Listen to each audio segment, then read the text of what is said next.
Saudara-saudara, saya di penjara berkali-kali, sampai di borgol perut, borgol tangan, borgol kaki, baru keluar 1 hari udah masuk lagi penjara. Baru keluar belum nyampe sebulan masuk lagi, keluar belum nyampe ini masuk lagi, keluar masuk. Waktu saya habis di penjara terpisah dengan anak istri. Kenapa? Karena saya bela rakyat yang susah, rakyat yang kelaparan, rakyat yang menderita. Saya sampaikan kebenaran demi rakyat, demi masyarakat. Jangankan hanya di penjara, nyawa saya, jiwa saya, darah saya murah harganya, tumpah untuk bangsa dan rakyat Indonesia. Kamu lurah, kamu kepala desa, engkau camat, engkau bupati, engkau dibayar sama rakyat, digaji sama rakyat, keringat rakyat, darah rakyat. Kalian harus melayani rakyat, bukan malah membuat rakyat sengsara dan menderita. Saya tanya, jalan itu nggak dibenerin, nggak dikasih lampu udah berapa lama? Berapa lama? Maka saya sampaikan, mana camat hadir nggak camat? Mana camat? Nggak ada. Ya, sampaikan ini, mau lurah mau RT, sampaikan camat. Kemarin saya pergi acara di NTT. Ketika saya acara di NTT di Pulau Komodo, saya lihat ada sekolah negeri itu dibangun pakai bambu. Itu pun iuran orang kampung, 1 kakak 20.000. Padahal sekolahnya sekolah negeri. Oh, ngomel-ngomel saya depan situ. Akhirnya apa? 1 bulan kemudian langsung dibangun tuh sekolah. Pokoknya ini nggak ada urusan.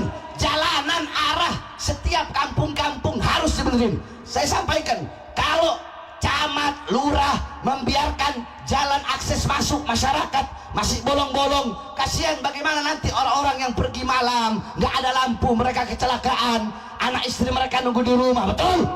Betul? Saya tanya, kalau ada yang seperti itu yang sengsara siapa? Rakyat apa bukan? Rakyat apa bukan? Yang menderita rakyat apa bukan? Saya tanya, mereka RT, RW, lurah, camat, bupati, gubernur, wali kota, menteri, presiden, mereka pelayan rakyat bukan?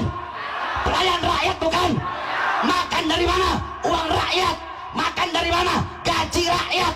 Kalian harusnya melayani rakyat. Saya bilang, kalau sampai beberapa bulan lagi, ya, itu jalan nggak dibangun, saya sampaikan kepada kalian, mau camat kayak mau lurah, ya iblis saja saya makan, mau camat lagi, mau lurah lagi. Saya sampaikan, ini semua semata-mata demi rakyat, demi masyarakat. Saya bilang, kalau dalam 1 bulan itu jalanan nggak dibangun, nggak dikasih penerangan, sama-sama kita datang, kita geruduk kantor camatnya, saudara-saudara. Allahu Akbar. Baru geruduk kantor camat.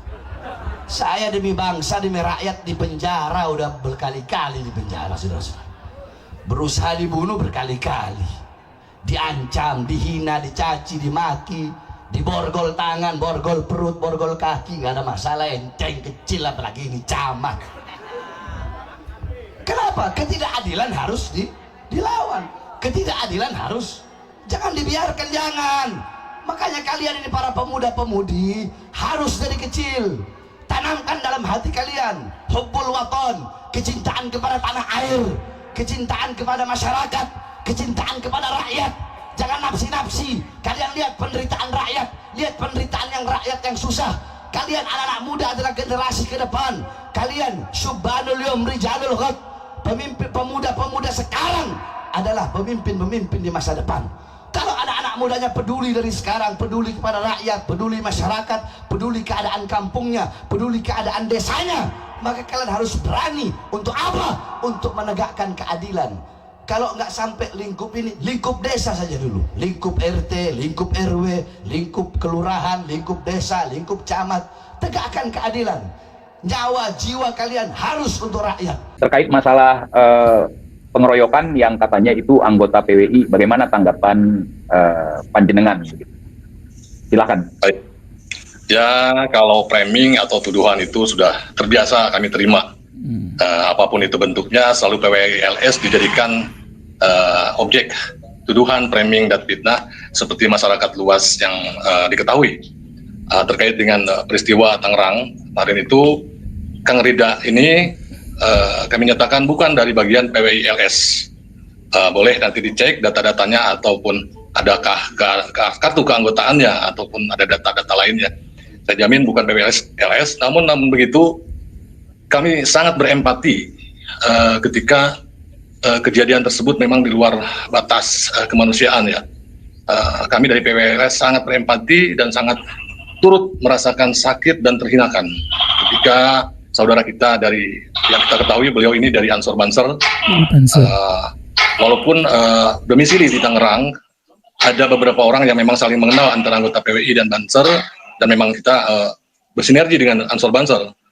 Maksud saya mengenal dengan siapa Kang Rida, namun bukan berarti beliau adalah anggota PWLS begitu. Itu Bang TJ. Baik, Bang Ken. Berarti ini beliau sudah memberikan klarifikasi bahwa korban pengeroyokan itu bukan dari anggota PWLS, melainkan anggota Banser ya. Dan Betul. seperti kita ketahui bahwa ada juga Banser yang katanya garis lurus, yang selama ini menjadi pengawal dari si Bahar Smith ini. Terkait gembar-gembornya bahwa yang dikeroyok itu adalah anggota PWLS, tentu kita orang yang di lapangan, walaupun tidak ngaku-ngaku, setiap kita ingin menyusup ke wilayah orang, tentunya kita pakai sandi ya Pak ya. Mas Tentu. Ya. Tentu kita pakai sandi yang hanya dipahami oleh rekan kita sendiri. Dan kebetulan korban pengeroyokan ini masuk ke situ sebagai mukibin, sebagai santri mereka gitu. Jadi tidak ada sangkut pautnya dengan PWLS. Jadi demikian teman-teman, menurut keterangan dari Bang Ken ya. Silakan mau ditambahkan Bang Ken. Saya tidak bertanya karena ini pure klarifikasi ataupun memberikan edukasi buat teman-teman. Baik, ya melanjutkan yang tadi, terima kasih Bang TJ, bahwa memang betul ketika kita akan mendokumentasikan ataupun mencari info atau data itu tentunya kita untuk masuk ke wilayah tersebut tentu ada sandi-sandi yang dapat hanya diketahui oleh anggota kita sendiri. Gitu. Dan ini memang tidak sama sekali kaitannya dan kita boleh menyaksikan pernyataan dari keluarganya, istrinya, bahkan dari Kang Rida sendiri bahwa maksud beliau adalah untuk menyalami. Ada kemungkinan mungkin karena paranoid atau apa karena memang ada surat penolakan. Surat penolakan itu bukan hanya dari PWI LS, karena sebelumnya dari MBC NU setempat pun melakukan penolakan dan beberapa aliansi masyarakat. Gitu. Dengan alasan yang sama, begitu. Jadi bukan hanya PWLS, namun saat ini kan hanya PWLS yang selalu diangkat menjadi tertuduh. Namun begitu, kita sedang mempertimbangkan untuk upaya hukum, nanti lihat ke depan, tapi yang penting masyarakat sudah mengetahui dan memahami apapun bentuk framing fitnah, tapi masyarakat sudah tahu apa yang menjadi tujuan ataupun perjuangan PWILS. Gitu. Terkait Kang Rida sendiri, saat pasca kejadian itu langsung ditangani oleh Ansor Bansor LBH-nya dan kami pun komunikasi dengan beberapa rekan, dan karena memang beliau anggota dari Ansor Bansor, ya otomatis Ansor Bansor yang akan melanjutkan proses-proses hukum dan selanjutnya langkah-langkahnya begitu. Kami hanya sangat turut berempati dan turut merasakan terhinanya sebagai warga orang Indonesia, utamanya boleh dikatakan kita ini warga pribumi disiksa sedemikian rupa. Mungkin sudah beredar pernyataan ataupun penjelasan langsung dari korban sendiri. Nah itu intinya PWLS sangat empati. Bukan berarti beliau anggota PWLS. Secara data fakta boleh dicek. Dan ini akan kita pertimbangkan untuk lakukan upaya-upaya. Nanti yang penting skala prioritas adalah sekarang ini korban mendapat perhatian dan kasusnya ditindaklanjuti begitu Bang TJ. Sementara itu. Betul. Ya. Ya saya juga merasa miris kejadian seperti ini, bahkan ini terjadi sebelum PWILS-nya ada. Justru acara adegan persekusi ini, adegan pengeroyokan ini sudah sering kita lihat yang dilakukan oleh si Bahar ini, bahkan oleh yang satu circle sama dia. Dengan adanya PWILS ini sangat membantu sekali kepada masyarakat, terlebih yang ada di sekitaran markas mereka. Amin. Kalau sekarang mereka mau persekusi kiai, mau persekusi bangsa pribumi, mikir dua kali. Mereka seperti sekarang ya kita lihat yang mereka berani ngehajar itu, ngeroyok itu kan, kalau tidak salah itu mukibinnya sendiri Bang. Nah, jadi dia pingin salaman kan, kalau PWI kan nggak mungkin antri minta salaman gitu. Betul logikanya. Lebih kalau misalnya ada penyamaran, penyusupan dari PWI, pasti mereka di penjagaan atau duduk biasa, duduk manis gitu. Ini kok mau salaman gitu kan, Ini salah satu bukti bahwa itu bukan anggota PWI LS. Nah, terkait masalah hukum, mungkin dari pihak Ansor sendiri, dari Banser udah membuat laporan atau dari pihak keluarga, mungkin PWI ada nggak ikut membantu untuk pelaporan? Sekarang ini sudah dari pasca kejadian, pelaporan dari LBH Ansor Banser sudah dilakukan dan koordinasi dengan beberapa stakeholder dan kepolisian pun sudah sekarang ini dalam lidik dan mengumpulkan bukti-bukti, full bucket dan keterangan saksi dari pihak kita. Maksudnya dari pihak Ansor Banser. Kita dari PWLS support karena tadi empati yang sangat tinggi sesama keluarga kita, sebangsa dan setanah air diperlakukan seperti itu. Apalagi dengan terlepas dia entah dia mukibin atau enggak, gitu ya. Tapi sangat berempati. Adapun nanti langkah-langkah hukum kita sedang mempertimbangkan karena selalu PWI menjadi tertuduh dan tertuduh terus sebagai pengalihan. Kami paham ini sebagai pengalihan opini.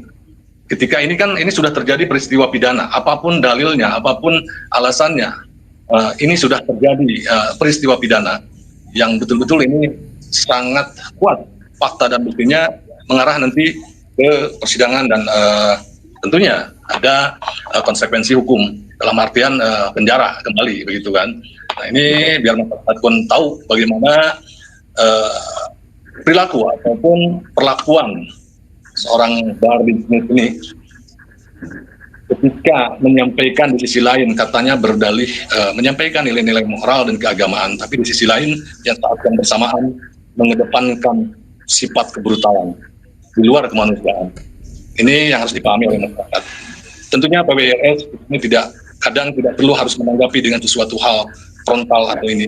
Ini justru kita akan mencerminkan siapa orang-orang kita yang asli Nusantara yang punya nilai peradaban.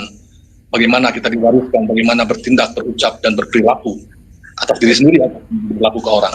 Ini pun terlepas dari Kalida ini bukan anggota PWRS, namun dalam saat ini adalah keluarga kita yang menjadi korban kebiadaban. Apalagi kronologinya sampai di sundut rokok ya gitu. Kemudian dibungkam ininya, kemudian dikasih air itu, kemudian sampai di panca mau dimutilasi, dibunuh. Nah ini kan ada unsur kesengajaan dengan sadar untuk perencanaan pembunuhan bahkan mutilasi. Ini pasalnya sangat berat sekali. Sangat berat sekali. Ini harus segera diproses hukum sebagai edukasi bagi masyarakat. Tidak semena-mena atau yang merasa ras lebih tinggi bukan berarti mengedepankan ego dan luar nalar kemanusiaan, Bang, kalau saya melihat dari kronologinya.